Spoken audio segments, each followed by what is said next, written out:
Okay, we're back. Welcome to Media Snack, live from New York. And very live from London. Good, finally. So, sorry, if you were just on that previous stream, we had a slight technical issue, so we had to reboot, and we feared the whole internet was going to collapse on itself there for a second. So, hope everybody's okay. Thanks for sticking with us. Okay, so this week, if you watched the episode last week, welcome all of you to Media Snack Live. Last week, we dug really deep into programmatic media transparency and got quite technical, and we were responding to the recent report from the trade body, the marketers trade body in the UK, ISBA. And we said on last week's show that actually there are lots of implications raised quite presciently by Marc Pritchard, the chief brand officer of Procter & Gamble, arguably the world's most influential marketer. Mm-hmm. Things that he was saying 3 years ago that the ISBA study is kind of bringing up. So we thought we would just dedicate a little bit of time just to actually revisit some of the things that he said, and then just pick apart really what implications of that and think about how far we've come, or maybe what the ISBA report has taught us about maybe what has or hasn't happened.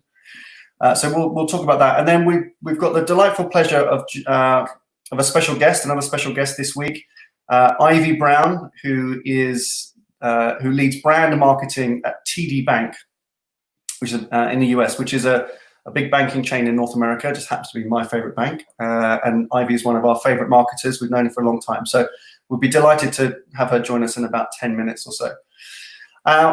Before we get going, I would say, we are live. So if you are joining this live stream, really welcome your participation in the show. So if you've seen previous shows, you'll know we're able to track and respond to your comments. Even if you just want to give us a quick hello, we'll give you a shout out. Or if you have a comment or something you want to respond to what we're saying, please be part of the conversation. So if you're streaming this on YouTube or Twitter or Twitch or LinkedIn, you can add comments and we can see them, and we'll respond kind of in real time as much as we can. Okay, so we spent almost an entire year in 2017, David, talking about the mighty speeches of Marc Pritchard, and we picked over them forensically, and lots and lots was written. But 3 years on now, just remind us kind of what happened and what's going on now. Yeah. So in 2017, Marc delivered a number of very high-profile, explosive presentations, keynote speeches that was frankly quite damning of the media supply chain. In particular, he was scathing of the digital programmatic supply chain. He called it murky at best and fraudulent at worst. That was my kind of There were some amazing headlines, weren't there? They were, but his speeches, he delivered them at the ANA. He came over to Europe and delivered them at ISBA conferences. He was speaking on behalf of the marketing global community and delivering a rallying cry. He was saying that it just wasn't enough. He was saying that digital was 21 years old, so it was mature enough now to have certain checks and balances held against it. He was demanding that the supply chain was transparent, that it was productive, and that it was visible to marketeers. Because his entire speech was based around minimizing wastage. He hated the fact that he was wasting, or Procter & Gamble were potentially wasting money on this murky supply chain, when that money could have been best used to reinvest within the ecosystem to create better advertising. He was talking about the craft of advertising. And he was throwing out these rallying cries to the marketing community saying it just wasn't enough. He even set out a 7-point plan for marketeers to follow to help improve the situation. Many improvements actually within his 7-point plan, I think, have been addressed, have been taken on. Viewability, addressing ad fraud to a degree, I think, was championed certainly by him. But the murkiness of the supply chain, the lack of visibility that we have, to the point where 3 years later, ISBA and PwC issue a brilliant report, forensic report, where they still find this this delta, this unknown delta of 15%, which if you look at that within the non-working proportion of that investment actually accounts for 30% of that bit, is completely unknown. So we're asking ourselves how little actually has been done in this kind of space. And is it actually because it's too complicated? It's not as if marketeers haven't tried. It isn't as if the agencies haven't stepped up. It isn't as if the conversations haven't happened. But the issues are still there. We don't seem to have moved quickly enough in understanding where the big gaps are within the supply chain. Yeah. Good. Okay, so that's, we will link down below this, if you're kind of watching this on catch up, to all the other speeches, to all of Mark's speeches. A lot of them actually videoed and they're on YouTube, or the transcripts, which we've got, I think, are on our blog. But also previous episodes that we did in 2017, 2018, where we dissected the actual speeches and kind of what they meant. Now it's really about thinking about what those, future implications are now. And I think that exists in a few different ways.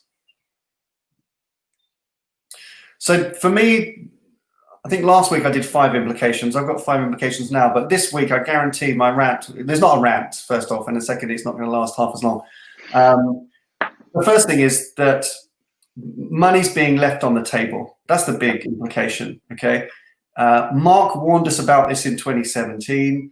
He, using all these kind of words, the murky media supply chain, and he wanted to reduce wastage to reinvest in the art, in the craft and the creativity.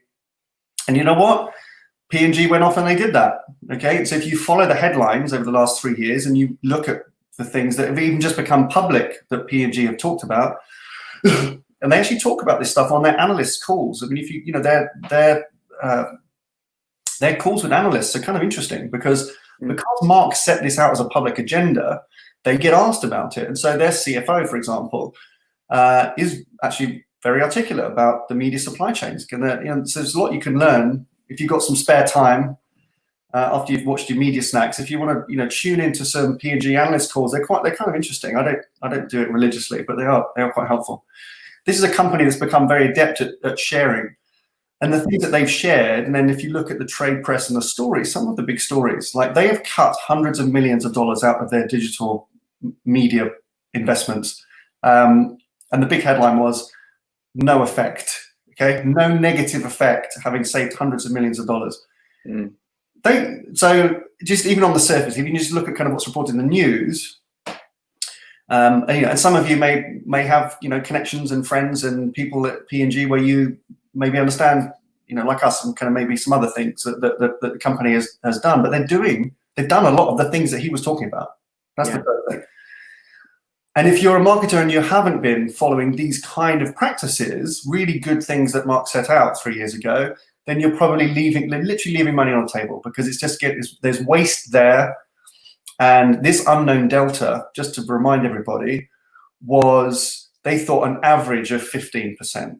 Okay, in some places it was as much as 80%. There was literally an unknown delta of 80% for some of the advertisers, and these are premium advertisers, right? Top tier, big, famous advertisers, premium agencies, premium publishers.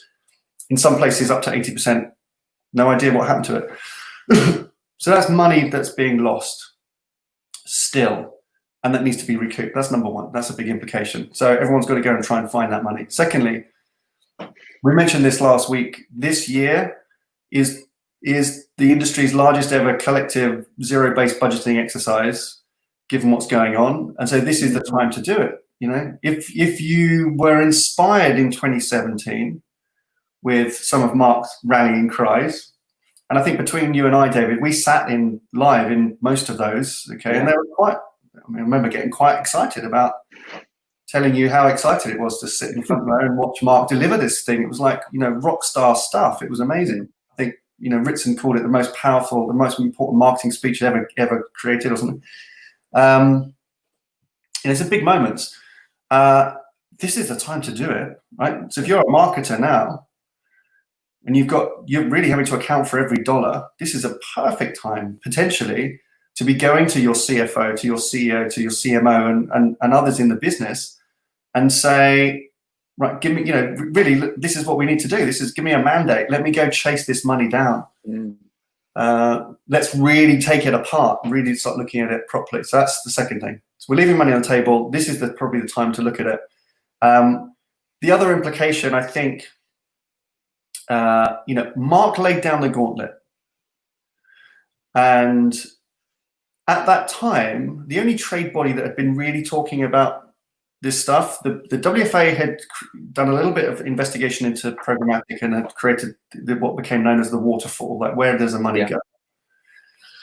And in 2016, the ANA had published their amazing report into media transparency in the US. And now ISBA, a few years later, are publishing their view. And I'm sure the other trade bodies, forgive me, I don't know exactly all the work that you've done. I know in Canada, the Canadian trade body has been heavily involved in this stuff as well and has worked closely with the ANA. And I'm sure in other places around the world. This feels like the time. This is the implication now is, right, okay, you've all done your thing. You've all told us it's a problem. Maybe it's time to get together and create some kind of coalition of the willing, to steal a phrase, here to come up with real clarity. So I think we need collective action by the trade bodies. And that brings me to my next thing, which is where are the next 10 Marc Pritchards? So Mark put it all out there, and he had maybe the platform to do that, and he had the permission to kind of do that, and he had his own kind of personal brand enabled him to kind of do that because he's very visible.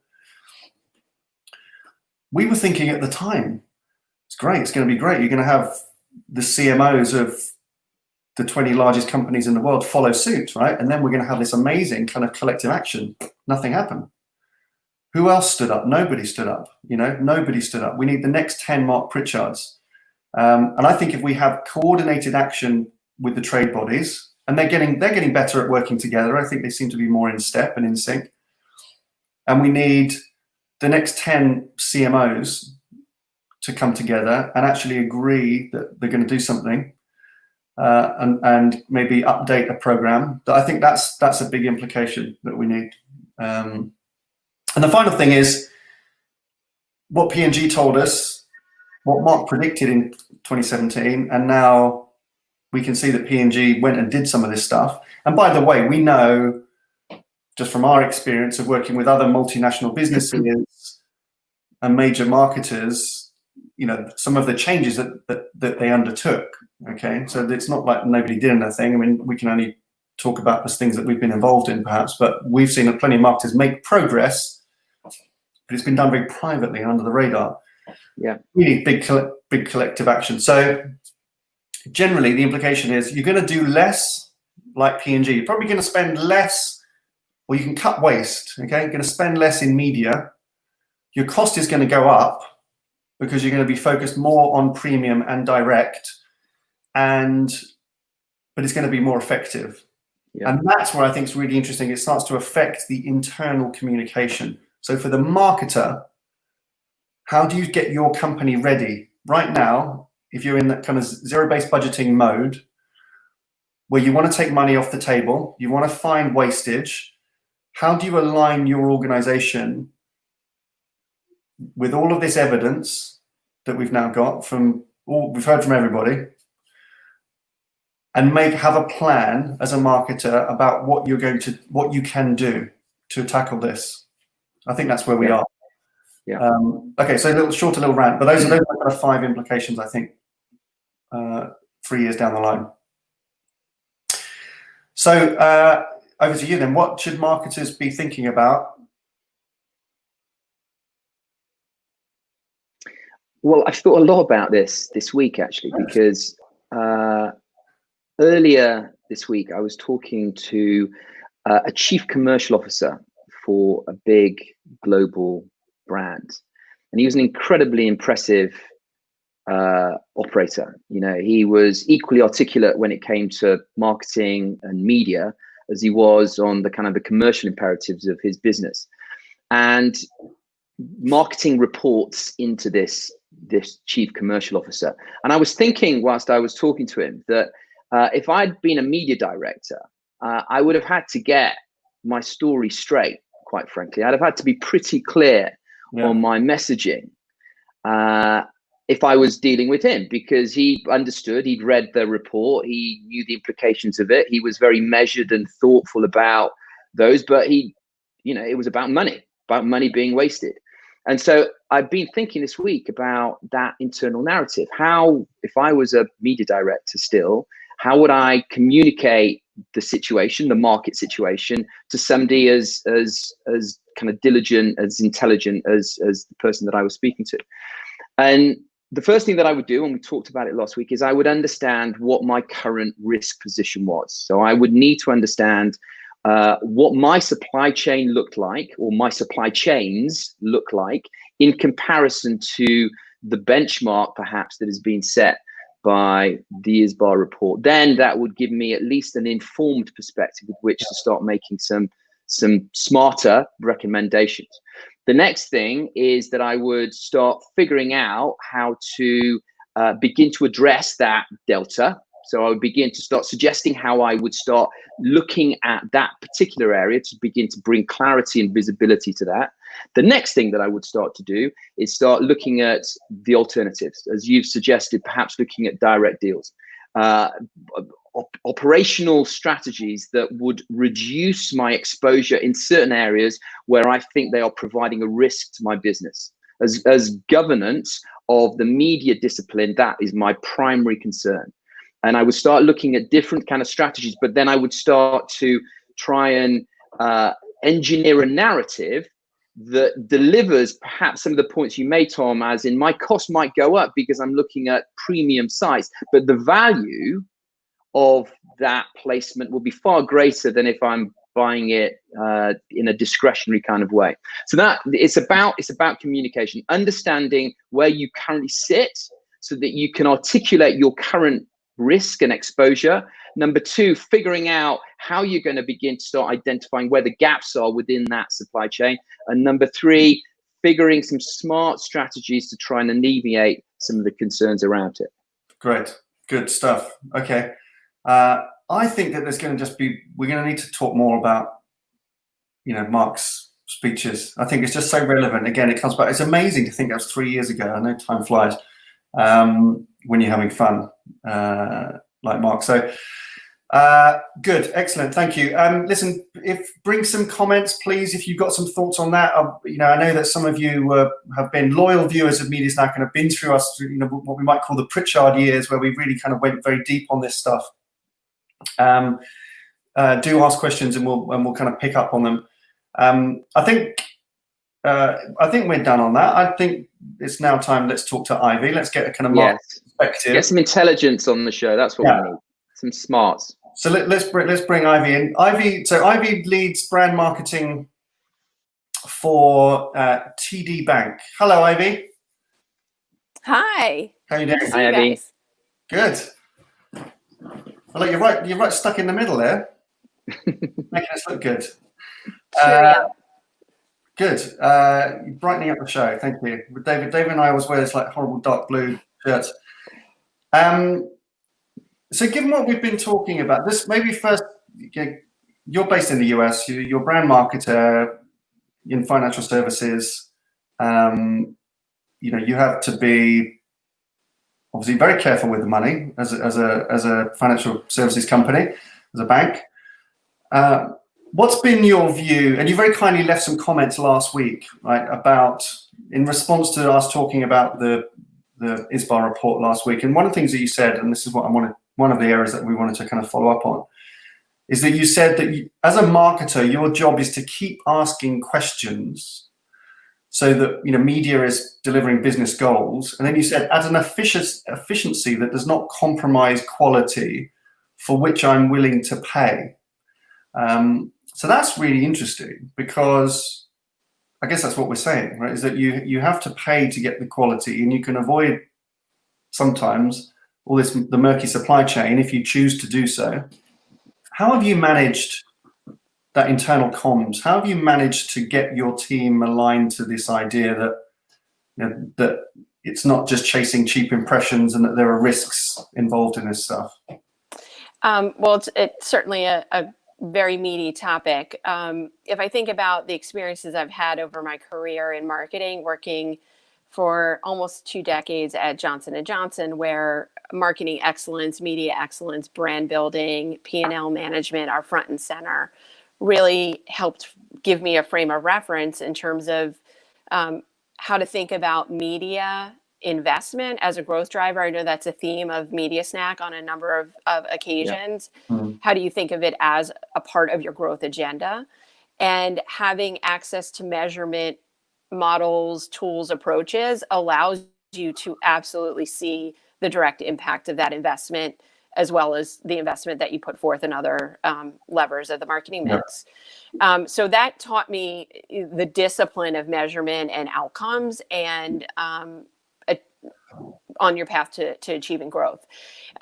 Making my move into financial services at another company a couple years ago, and then now most recently at TD, a lot of it is focused on that end transaction.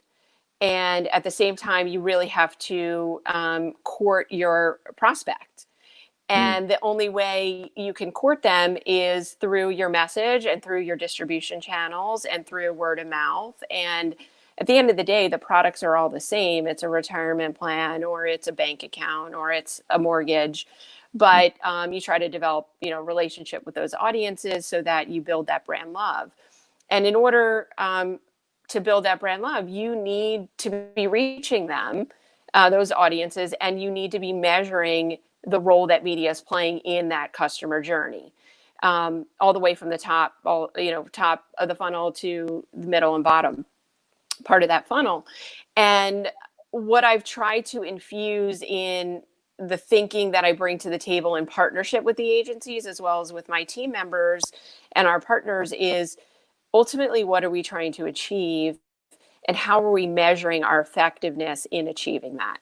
And some of the conversations are difficult because it comes down to, well, that gets us the best CPA, cost per acquisition, or that gets us the best cost per lead. It's like, well, top of the funnel is not really cost per lead. It's really about awareness and engagement, and maybe time spent with the asset, time spent on your site experience, website experience, your own channels. And you need different goals. I mean, you will have different goals for different parts of that messaging mix and distribution channel mix. And so you can't treat your media as one investment with one KPI. Yeah. And you have to kind of peel back the conversation beyond just what's the ROI on this media investment of X million, X hundreds of millions of dollars. It's like, well, here's what we were looking to achieve as part of our annual plan. Here's what we needed to see with customer movement. Here's what we needed to see with product adoption or repeat transactions or what have you. And this is the role that our investment played in that journey. So long-winded answer to say, there isn't just one answer to how do you evaluate your investment and its return and the quality versus the efficiency. It's a multi-layered conversation, but it's one that's rooted in what were you seeking to achieve with that investment. Yeah. Ivy, can I just a quick question? With these very dynamic headlines, the ISBA report appeared in the Financial Times, which is a big, financial newspaper here in the UK and Europe. I think it appeared in the Wall Street Journal. Comments around it were in the big, outside of the trade press. When your CFO or your CEO come across that and they start asking you questions about kind of the relevance of these facts within TD Bank and the way that you kind of operate, how do you navigate those conversations? How prepared are you to address them? Well, great question. I think depending on where you are in your journey at your company with regard to your brand and the engagement of the C-suite, I think you have to approach it with that knowledge. So if your C-suite is extremely sophisticated in understanding the media landscape, the role that marketing plays in the company, the role that marketing plays in demand generation, and the value that the company places in that discipline, you can gauge how to have that conversation.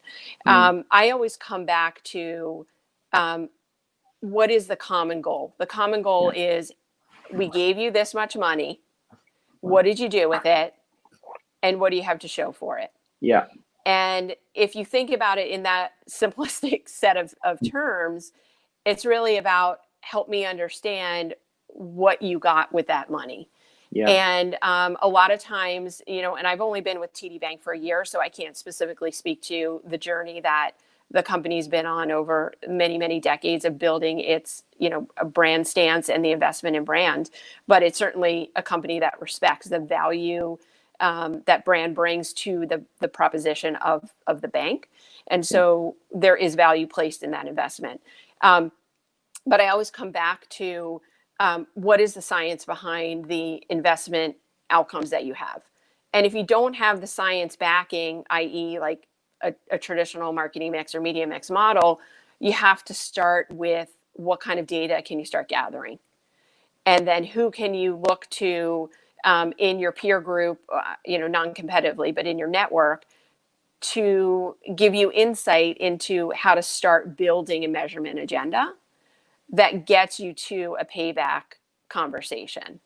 The other piece I would add to it is understanding what the goals of the company are. Is it primarily to bring in new customers? Is it primarily to retain and stay steady state? Is it to maximize shareholder return if you're a public company and therefore you understand the dynamics of the balance sheet and the P&L? You have to understand what role media investment plays in that full end-to-end view that the C-suite has.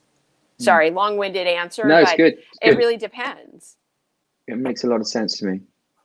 And just an additional question onto that: how do you bring in your agency partners? And you know, we've worked together for a number of years, and you have always seen your agency community as part of the team, right? And you've worked in partnership with all of them. So it's somewhat of a loaded question because I kind of know the answer. But how do you involve them in that communication? How do you involve them in the qualification of that business case internally? Well, first off, you start with what did we look to plan against for that given year? And obviously what we're living in right now, nobody planned for things to come to a halt and kind of start all from scratch again. Because consumer behavior in the landscape has changed so dramatically. But we start with, you know, what do we set out to achieve and how are we measuring our impact? So I wouldn't even call it effectiveness, but how are we measuring our impact? And then having a point of view on that with each of the disciplines within the agency. The other side of that conversation is what things can we implement with the media publisher platform partners that allow us to get smarter around the message and resonance and engagement that we're having in that channel. You'd be amazed at how much marketers may not feel comfortable asking for and thinking they're not spending that much money with a particular platform. Saying, you know what, I wish I knew this about these audiences in this platform with my investment. What can we do? Can you help me?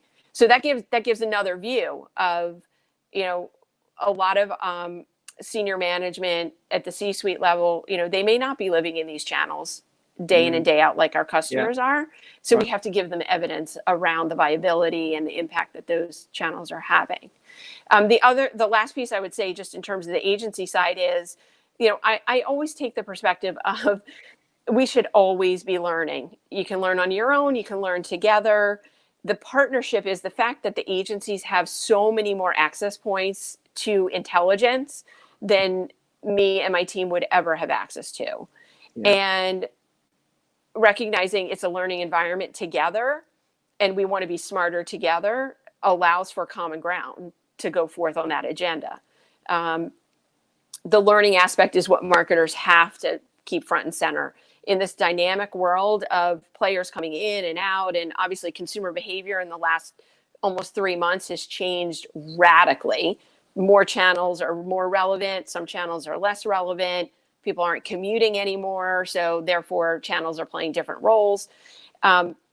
Really embracing the fact that you have the opportunity to learn and put the consumer first. Put yourself first. Look at all of us. We're all working in our own home environments. And, you know, my commute is from my bedroom to my kitchen to my office downstairs. And that learning perspective you can achieve with your agency as well. I mean, I'm sure they're inundated with how publishers are trying to play the game and change the game. Yeah. And we should feel comfortable to reach out to publishers ourselves, but let your agency know you're doing so in an effort to just understand what's changed on their end, because it's an important part of your mix. Agree. Very good. Good. Ivy, I'm going to just switch into some questions that we're getting from viewers. I'm not sure whether you can see these yet from your side, but I can't. I don't know where to see them, so you read them. I'm just going to, we're going to bring them up on screen. So the first, okay.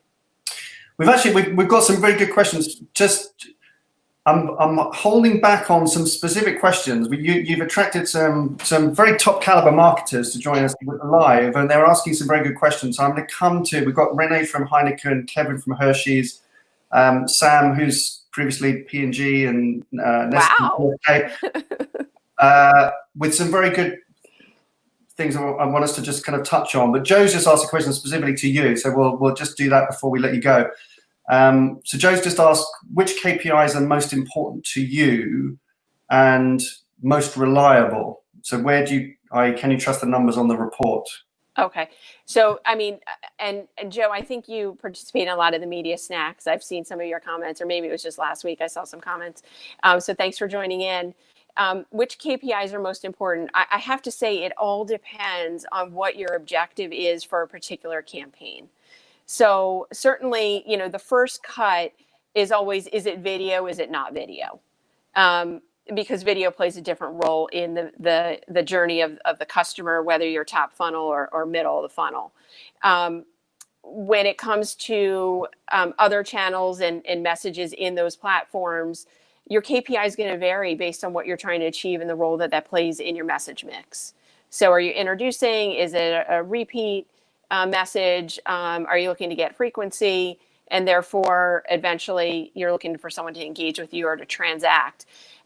Given that, if you're an e-commerce business, I'm sure the KPIs are going to be very different in terms of the messages you put out there versus you have a longer transaction cycle. A durable good, for example, is a longer transaction cycle. So it really depends. And honestly, I think you have to have a variety of KPIs and a variety of messages in a particular campaign to understand what you can optimize and what you should optimize and what you should cut bait on. Good. Good. Thank you, Ivy. I'm just going to go to some kind of general questions. These aren't directed specifically at you. We're not going to just start firing random things at you. You'll be pleased to know. And then we kind of wrap up the show. Just thank you for joining us today. It was really lovely to hear your perspective, and really appreciate it. We've known, as I said, we've known Ivy for a long time, and I know you've been a very loyal watcher of Media Snack over the years.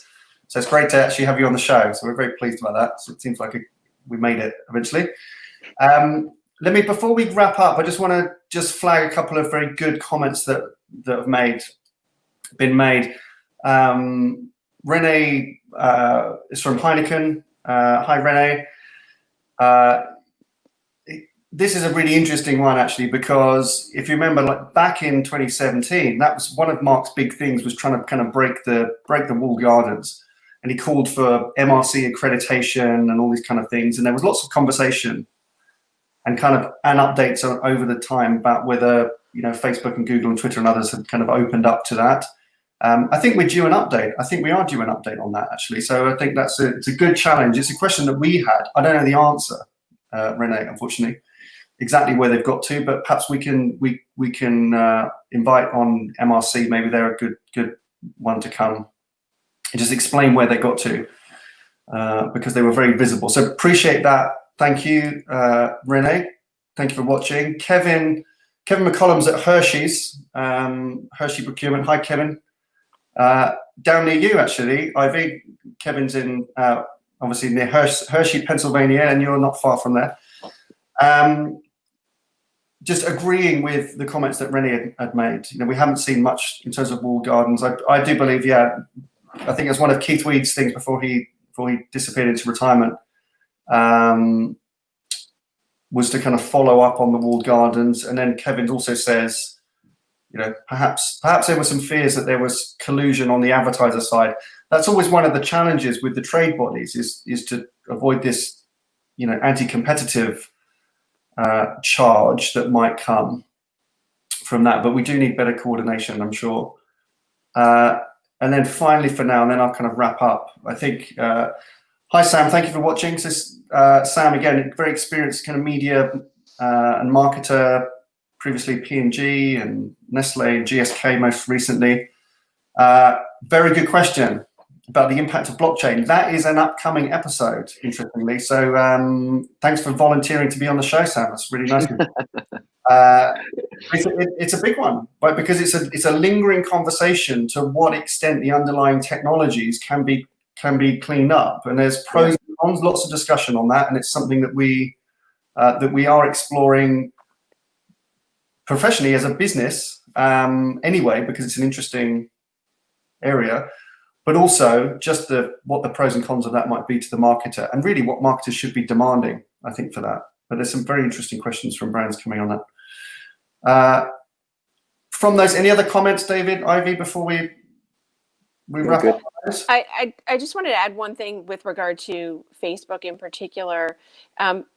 Given that I'm trying to think back, maybe it was a couple months ago before the pandemic set in, Facebook hosted in New York a safety integrity forum that I had the opportunity to attend.